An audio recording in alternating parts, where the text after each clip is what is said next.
everyone, Sparks here, back for another installment of Major Minor.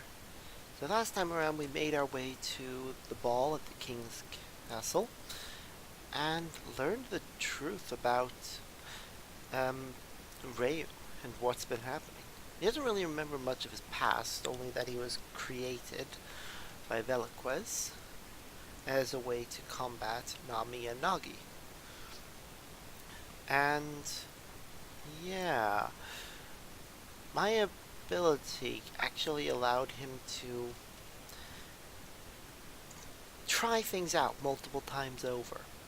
So the actual time loop we've been stuck in has happened so many times.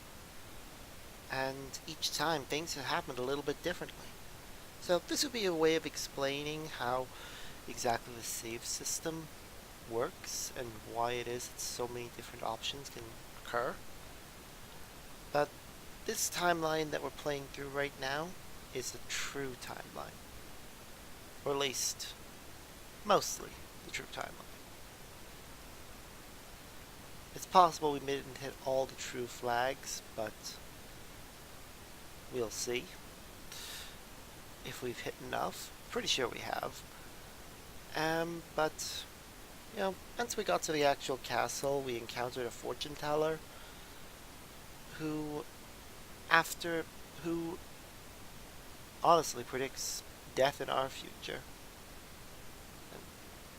But wasn't actually able to tell us that. We only found out because the camera lingered on him for a bit. And yeah, after that we went to the ball with Conrad and bonded with him. And now we're about to go see the king. So, enough talking. Let's get back to it. Well, here we are. Oh, something's going on back at the Wayfarer's Tavern. I hope things are going well. I'm starting to worry, to be honest. Today is a big day for all of us. Kaelin, it'll be fine. You're worrying over nothing. I say they got this one in the bag. Besides, you and Brady are both here. If anything happens, you'll protect us. We don't have anything to worry about. Sorry, I guess you're right. I've just been a little on edge lately. Being in prison, and then that big fight. Why didn't anybody come sooner? Except Mail to Andy and Conrad. This all could have been avoided.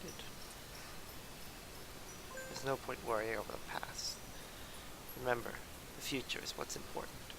Especially with what Sparks is doing. I really believe in him, He hasn't even been gone for that long. I can already start to feel change. I'll believe it when I see it, PP. And sorry, I need to be excused. Some time alone would be great right now. Well, it's gotten into him. Oh well, I'm sure it'll be fine. Is everything okay, PB? Kellen looked a little bit upset.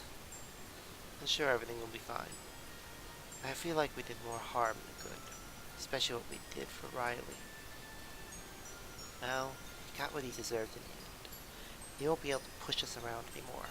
True, but innocent people died. I'm scared it might not be over yet. Just then, a visitor knocks on the tavern doors. People can't even read anymore. The sign says we're closed for the day. Disregard PB's declaration and knock harder. Don't worry, PB, I'll handle it. I don't think they're about to stop.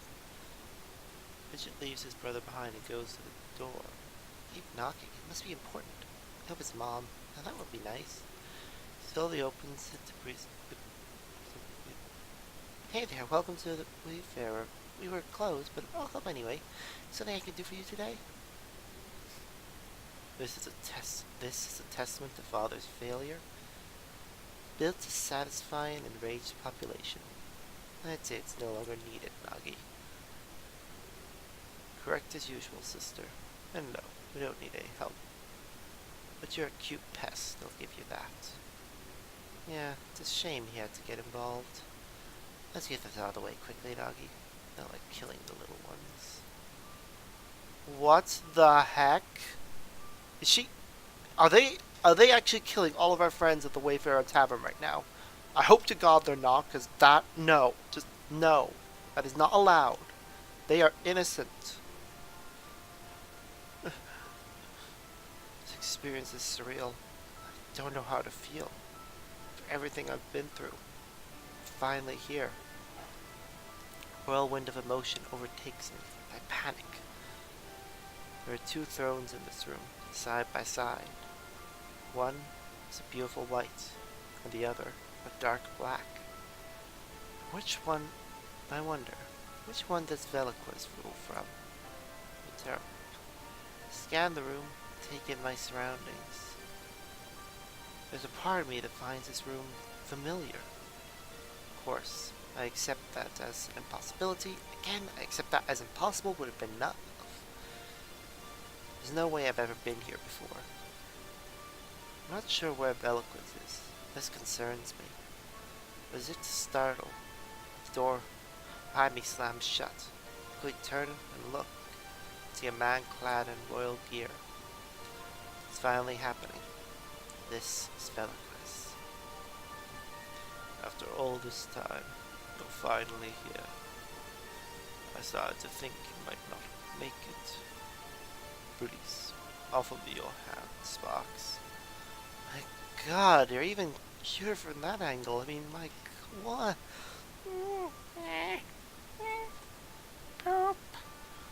Seriously, my God, that's adorable. He puts forth his hand and looks at me expectantly. It's not in my nature to leave a king waiting like this. I put my hand forward and introduce myself. He has a firm grip and happily leads the interaction. I know exactly who you are. There's no need for introductions today. If I'm not mistaken, you know me as well. He releases the grip on my hand and walks away. Moving towards the thrones, I promptly follow suit. However, he doesn't sit. He stands between them. I was told you met Nami and Nagi earlier. That must have been unfortunate. Errant children often cause headaches. He rests one hand on each of the thrones and sighs. Errant children? What did he mean by that? I get the feeling I'm not in for a short discussion. Honestly, I'm not sure where to start. I've envisioned this day for a long time, but now they're here, and we're here, I'm at a loss. I'm sure you know the truth about Terra. Reservoir for the souls of the dead. My own personal heaven, or hell. Things are a little more complex, however. I'm sure you have lots of questions. But permit me to speak before you inquire.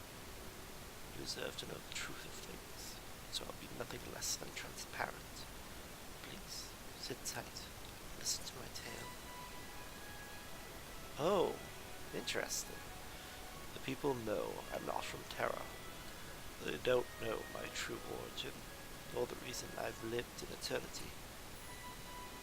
I come from a large federation of worlds, a galactic community living in harmony.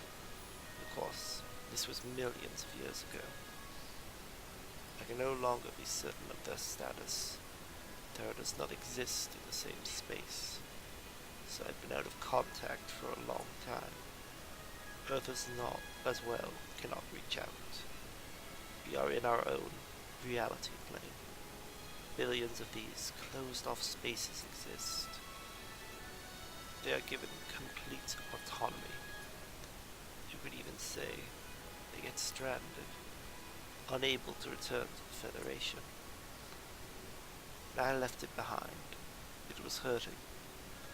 They were in need of new sources of energy, so they looked to the brightest minds. They gave these visionaries world stones, the technology to create these planes, and the ability to shape their own reality. Jeez, that's dangerous. Giving that to anyone, really. They could use it for true evil. Jeez. It was their job to found a utopia, to create a new source of energy. something that could help us stay afloat. And if we did make a new energy source, they'd use it to break out of their plane. They present this power to the Federation. But the power required would be vast. Breaking free would be a sign of success. Otherwise, they'd be stranded forever. Though, that wasn't really a bad thing. That was the secret nature of this project. If the Federation died, we would live. Their catastrophe would not reach us inside. It would only break out if we succeeded. It was a fail-safe in both directions. Yes, I received several of these stones. I used them to try and save the Federation. But instead, I caused so much disaster.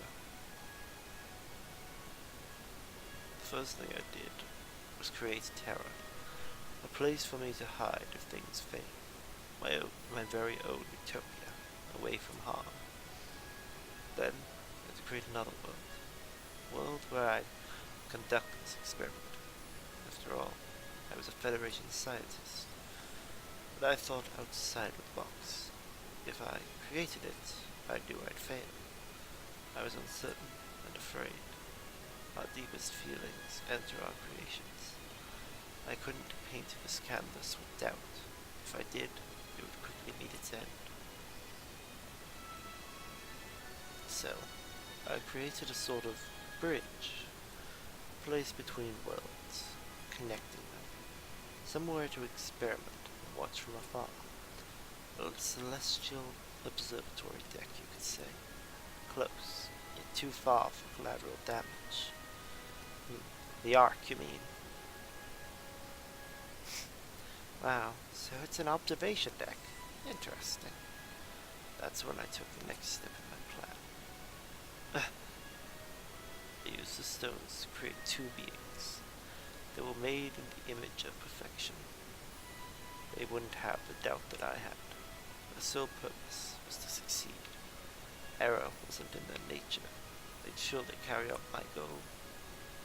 Yes, I created Nami and Nagi.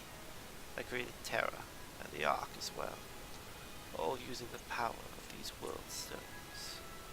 After that, I fixed the stones to a spear, and I gave my creations a special gift, the ability to create a perfect world. They made that what would become Earth. Standing on the bridge, they used the spear. They fulfilled the duty I created them for. But I've learned perfection is fleeting, or at least sabotaged by our own curiosity. They wanted to know more about themselves. This desire for knowledge hurt the Earth. They started to neglect their duties. I had no choice. I had to open up to them. But they were not accepting of the truth. We were all thralls of the Federation. They said they'd rather not exist. I felt guilt for creating them. They only lived to serve the Federation. Instead of guilt, I felt anger. I couldn't stand up to them. They embodied the power of the stones. They held a weaponized version too. I begged them not to kill me, but they said they had far worse plans. They'd make the Federation suffer first. They wanted to see who was playing God, who was condemning people to these fates, even if it was for the greater good. Jeez, that's... wow. Okay. That explains a lot. I kind of feel bad for these two now. Not bad enough to think they should succeed, but bad enough that I understand why they're doing what they're doing. In a way. From a certain point of view. Still bad. They're still going about this the wrong way. I'm sure but they would want to kill them.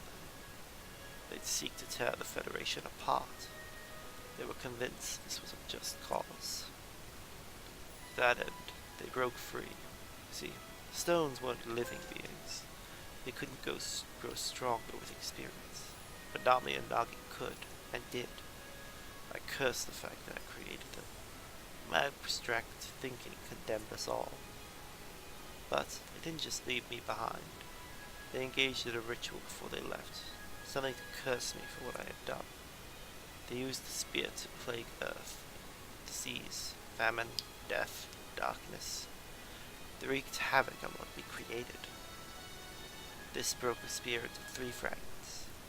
2 of them are the weapons they carry. A third hid away from me on Earth. They told me they'd return one day, after they met the Federation's leaders. That's when they would finish me off. They wanted me to suffer for eternity, watch Earth fall apart from their curse, and see my entire cause fall before me. They had the power to destroy the galaxy. They'd rampage in search of the Federation. I'd never get that 3rd fragment. My creation would crumble before me. They would destroy the people I served. And then they would come back to kill me. At least, that's what they thought. But I'm not what you'd call foolish. I didn't give them all of the world's stones. I kept some to myself. A contingency plan. But this time, I did the opposite. I created a being to help me rule Earth. However, I didn't model them to be perfect. I wouldn't hold them to such standards. Together, we would rule over the worlds. They would call the Ark their home. Rayu was a fine ruler and son. He helped govern Nagi and Nami's curse. He was in control of the force of death. This helped Earth stay correctly populated. He could even prevent the spread of disease. He kept the balance of things in check. But I know something peculiar. A byproduct of my children using stones. Death had an aspect of power to it. When someone died, energy was released. I don't know how to explain this, but it was an unfathomable amount. I guess you could call it a spirit. But we had no way of utilizing that energy, so spirit simply withered and vanished. At that point, Rayo had an idea. Their spirits could find form on Terra. When they'd die, they'd come to my paradise. I agreed without a moment of hesitation. We put it into effort as soon as we could. I used the last of my world stones for this, but I knew that it would be worth it. The energy started flowing through Terra. When they arrived, we wiped their memory. We made them think they'd fled their home. They wanted to start life anew on Terra. Their life energy would no longer be wasted. We even created a questionnaire for them. They told us their likes, and we catered. Terra had its own laws of reality. It expanded to accommodate this traffic. We could call it a growing paradise. That is what gave Terra its image. We were always open for immigration. However, they were only coming from Earth. I did have an ulterior motive, though. I wanted to grow this power on Terra. Maybe one day it would be enough to escape. Then I could help the Federation, or if anything was left of it. I had no way of seeing the situation. But it didn't work as I intended. The power was far too diluted. I needed a way to concentrate it. However, I had other things to worry about. This traffic was starting to corrupt Terra. Nabe and Nagi's curse was quickly spreading. The more people died, the worse it got. It even corrupted Rayo into what he is now, warped his power, gave him more abilities. Terra got the brunt of it though. Disease, famine, death, all came here. No longer was the world expanding. It turned my paradise into a living hell. It became overpopulated very quickly. We couldn't walk without hitting someone. This made me realize something shocking. Nami and Nagi would be gathering power. Their rampage would result in lots of death. They held the ability to concentrate it. If I wanted that, I'd need the fragment. Soraya and I started looking thoroughly.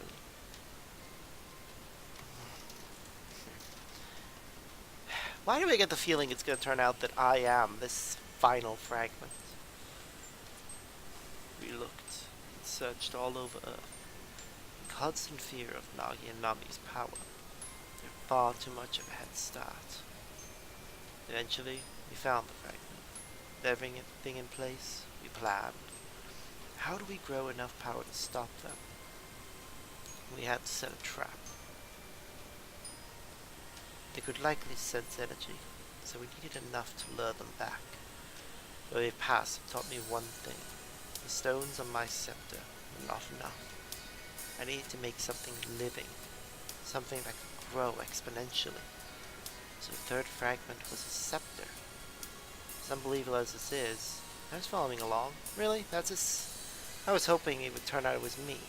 He had a way of explaining things in a clear fashion. Sorry, getting ahead of myself.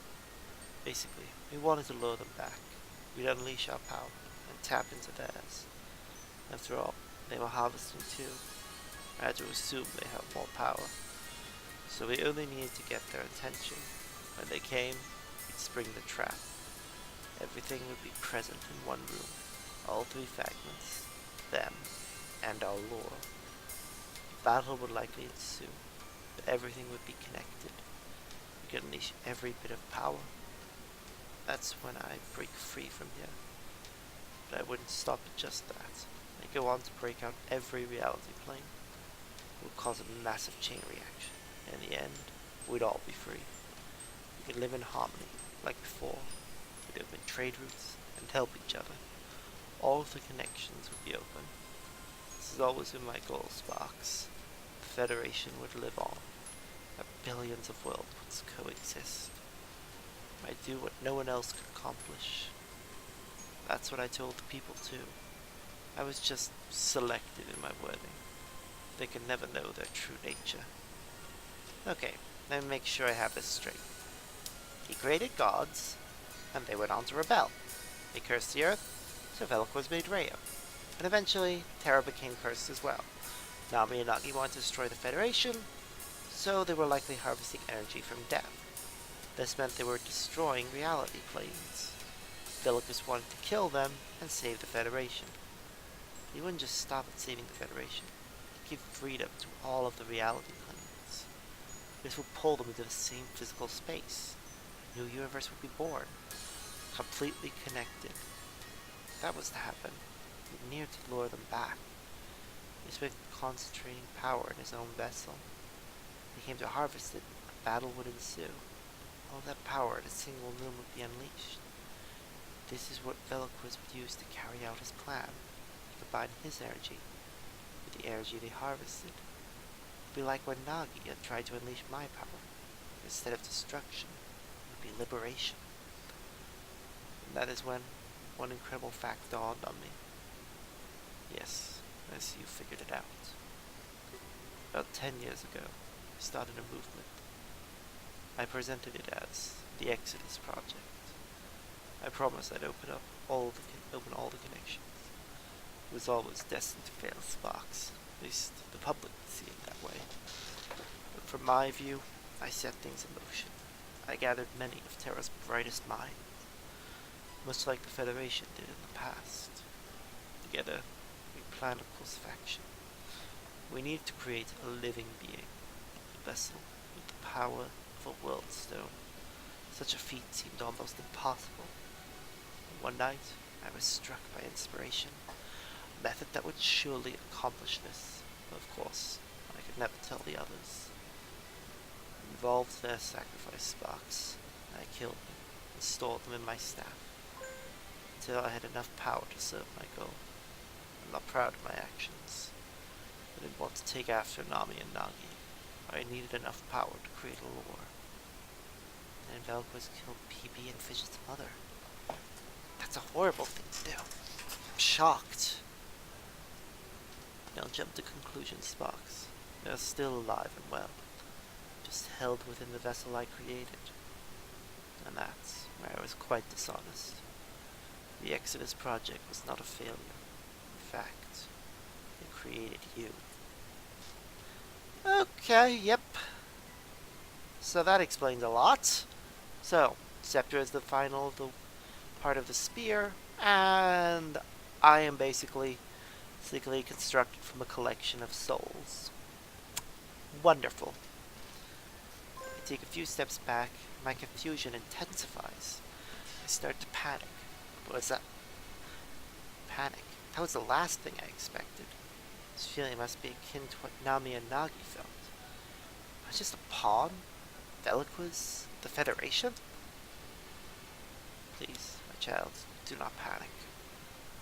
It's not as complicated as you think. Allow me to continue explaining. You were to help Terra's overpopulation. You take a fraction of Earth's souls. This would ease our trouble and grow power. When a Terran died, they faded away. The remaining power ended up wasted. So I made that go to you as well. I couldn't stop immigration completely. So I found a slight loophole, if you will. All the power would still end up inside you. You house the souls of billions. There is limitless power within you. The most beautiful of my creations. I don't know how to feel.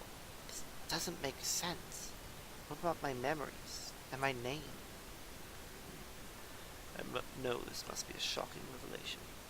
But all these souls fight for dominance. You may inherit their memories or ideals. Your true name is not Sparks, Darren. One of the lost souls gave you this moniker. Someone strong enough to influence you and control who they did. For a while now. But the other souls still fought this. You might have noticed some inner conflict. Maybe you said something you didn't mean. Your thoughts seemed unlike you. That actually makes sense. Huh. Well done. If not, then I consider yourself lucky. You have a sort of omnipotence. You can see events happening away from you. Much like Rayo has this special sight. But you do not retain this information. Only the souls that witness it do. It's weird. Knowing and not knowing. That would be the source of any doubt. Memories conflicting with Sparks' soul. It would definitely make you seem ignorant. But you are nothing of the sort, my child. And you won't hold these souls forever. You'll have freedom when the battle is over. You'll be able to retain your physical form, but you'll hold only the strongest soul. You'll truly become Sparks. That is, if there is enough power. So we must hope you are strong enough, that Nami and Nagi have enough as well. I don't think I've ever been more confused. So, I was an amalgamation of billions of souls? Sparks was the name of the strongest soul within? I didn't like this. But I could gain my independence? Explains how I met with people who have died. They must have been stored in me as the vessel. There had to be a way to release them, or revive them. I notice he doesn't mention Rayo or his plan. Is he keeping that a secret, even from Velasquez? If that's the case, I feel good about my odds. Rayo had been growing his power for an eternity. But Rayo told me he didn't know what my power was. It's odd that sending souls to Terra was his idea. It wasn't a hard connection to make if you knew. They were both aware of the energy death created. It could be another lie. Or maybe he forgot. Been living the same cycle over and over. His only objective was to grow this power within me. I feel unworthy of such devotion, even from Rayo. But yes, that's the story. Now you know the entire truth. You were made to fight Nami and Nagi. You'll defeat them, unleash the power. Then you can reshape reality as you wish. You don't have to take after my ideals. But I know there is no evil within you, so the universe is in capable hands. I trust your judgment, Sparks. Just then, the throne room door is kicked open. I didn't even get a chance to process all of this. At that moment, I realized I'd never get to. Nami strolls down the red carpet towards us. beautiful story, Father. Obviously warped in your favor. Don't listen to him, Sparks. Nami, it is not yet time. I'm speaking with my child. We have much to discuss. So, the Exodus project made you, huh? I knew there was something about you, but I wasn't able to make the connection. Father mentioned the project succeeded. I didn't know you were its creation, a living vessel, just like Nagi and I. You can't be the only one, though. We should have won in that ballroom. Someone tapped into the flow of power. Father, you're a horrible man.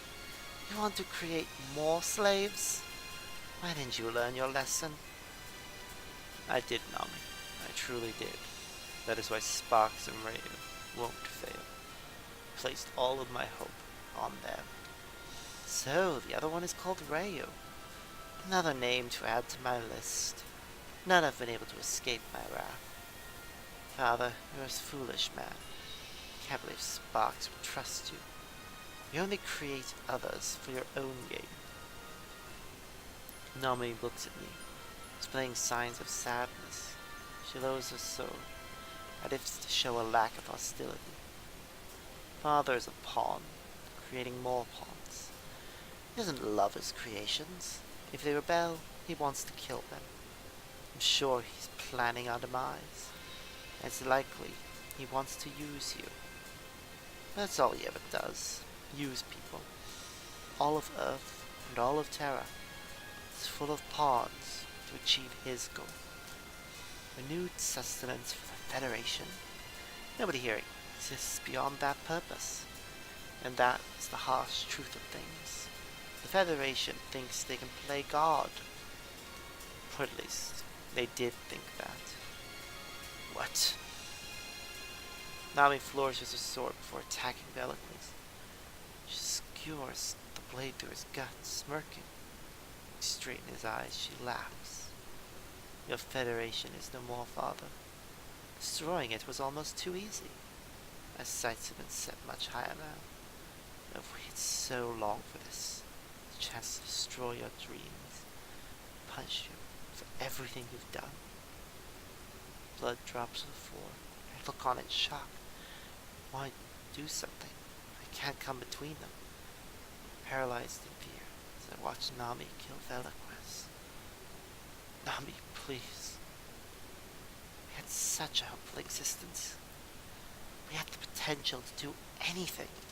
But in the end, we were slaves. I believe in a life of limitless purpose. Not a life planned out by a creator. You can't tie me down with strings, Father. We lost all hope when you told us the truth. And now, I will do the same to you. The Federation is gone. Completely razed. You've waited millions of years. It was all for nothing. No hope exists. You can't stop us. Velasquez trembles, losing a severe amount of blood. There's distance between them, because the blade is so long. No, Nami, you're wrong. Hope will always exist within us, even when it seems like there is none. It's up to us to chase after it. Instead of that, you gave up. Only those who persevere will survive. He grabs the blade, pushes us deeper inside of him, causes him more pain, but closes the distance. He takes steps, he does this, moving towards Nami. Father, you lashed out instead of looking for hope. I am not to blame for your tantrum. There is one thing I know for sure. He impales himself further, taking more steps forward. A trail of blood spills behind him, and he gets weaker. I think you destroyed the Federation, but it is based on the idea of unity. And Nami, an idea can never die. He finally closes enough to take action. He grips his scepter and drives it through her chest. She grunts in pain, twisting the blade within her. Velasquez coughs up blood and turns to look at me. I knew this was over. He wasn't coming back. Sparks, the rest is up to you. Shape reality as you see fit. Do what I always knew you could. Nami turns the gear on her blade, crying in pain. The room fills with a flash of white light. I can see the looks on their faces. Sorrow, like a father and daughter regretting lost time. When it subsides, they're both gone. The only thing remaining is Nami's sword on the ground. I walk towards it slowly, with a sense of anxiety. Did all of their energy merge into this blade? I kneel down and pick it up with intense hesitation. If that was the case, its power was incredible. The power of Nami, the scepter, and myself. If anything could stop Nagi, it was this. When I pick it up, I hear clapping behind me. I turn to see Nagi standing by the throne room doors. He must have been watching and enjoying the show. The slow claps echo loudly through the chambers. He walks towards me, takes out his blade. I do the same, and in turn, and we meet in the middle. We stand in front of each other, weapons outstretched. I feel beads of sweat making their way down my body. Do you really think you could win, Sparks? Remember what happened last time? You got lucky, but it won't happen twice. I stand my ground. I grip the sword tighter. Last time, I didn't stand a chance. With this sword, I might be able to win. Especially if it's connected to the power within me. We've harvested for an eternity, you know. You were only created a decade ago. What makes you think you're stronger? Nami was much weaker than I am, and the scepter's power is almost gone. I don't see how you could defeat me. You might as well as give up, or at the very least, join me. Not everyone can wield that blade.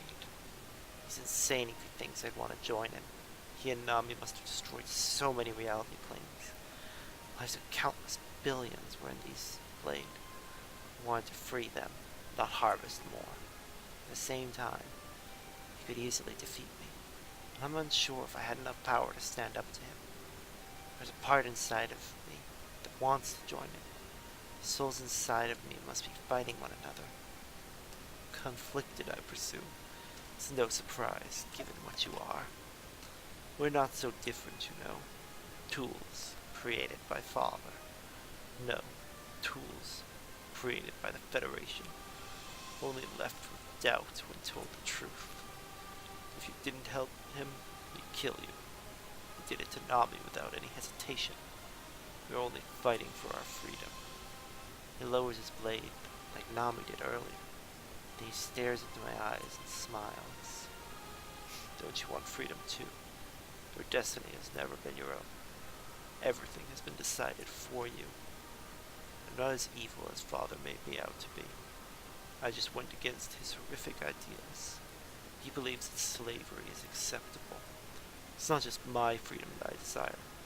I desire freedom for every living being. For that, the shackles must be destroyed. In this case, it was the Federation, the scientists chosen as pawns. Believe me, they've been destroyed. But I realize there's even more. Our journey has been long, but I know it's nowhere near complete. There's nothing to connect anymore. You've harvested everything, Sparks. Your reason to exist is now invalid. But trust me, I know that pain. Nami and I endured it for an eternity, all in the name of our noble goal. I can tell what you're thinking right now. So many souls are contained within you, all fighting each other for dominance. Their viewpoints may always conflict, but one desire will be universal. They all want freedom, to live again. I want that for you as well, Sparks. But I won't just stop at you. I'll make sure everybody is truly free. I can't tell if he's genuine or playing me. As soon as he mentions inner conflict, my mind fires up. Millions of voices sound in my head, and it's insane. I use this as a chance to start walking towards me. I no longer grasp what thoughts are my own. Do I agree with Nagi, or do I oppose him? My grip on the blade tightens, and then loosens. This confusion allows him to keep approaching me. I mean you no harm. We don't have to fight. Not yet. I'll give you the chance to decide. Father told you a twisted tale. It must have made me seem so evil. But I have a tale of my own, you know. And I'd love to tell it to you. He approaches me, places a hand on my shoulder. Feels like when Rio did the same thing to me. It's familiar, yet a little worrisome. I don't think Nagi would be taking me to the Ark. You'll get the chance to see my home. They're enveloped in a flash of white light, much like when Nami spun the gear of on her blade. This is different, moving. For a moment, I wonder where he could be taken. Oh, that is good timing, the save point. Because we are actually at the 40-minute mark. So, yeah, wow. That was a lot. Learning so much truth, and now we have our choice to make. So, yeah, next time it's gonna be an epic showdown, I think, between us and Nagi. But until